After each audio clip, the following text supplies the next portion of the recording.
Kung ikaw ay Batanggenyo, dapat ari ay alam mo. Humbang langka na may baboy ay tunay namang taob ang isang kalderong kanin, ay pagsasaing mo pa ang inyong alagang aso at tunay namang mauubusan. Ikaw ay napaka-basic lang ang gawin. Pagsamasamahin mo ang toyo, suka, sibuyas, bawang, simang Jose, pilaurel, paminta, at syempre lalagyan mo ng kaunting magic. Maglagay ka ng hoisin sauce kung ikay meron.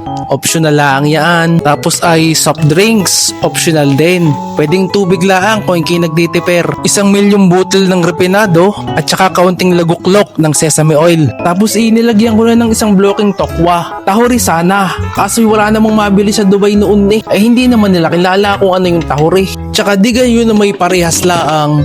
Ang tahuri itokwa din laang na ibinabad sa tuyo eh.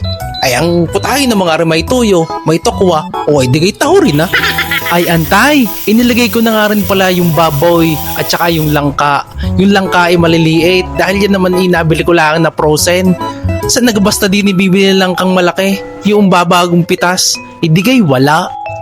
Pre-measure ko na ng 30 minutes dahil ako'y nagmamadali. Gutom na eh. Ay di after nga ng 30 minutes ay tinikman ko. Nakaw! Ay walang lasa. Ay di pinagdadagdagan ko ng mga pampalasa, oyster sauce, kaunting asin, paminta, kaunting bitchin. Ayun, ay di ka talo. Ay siya, ari ang version ko ng humban langka.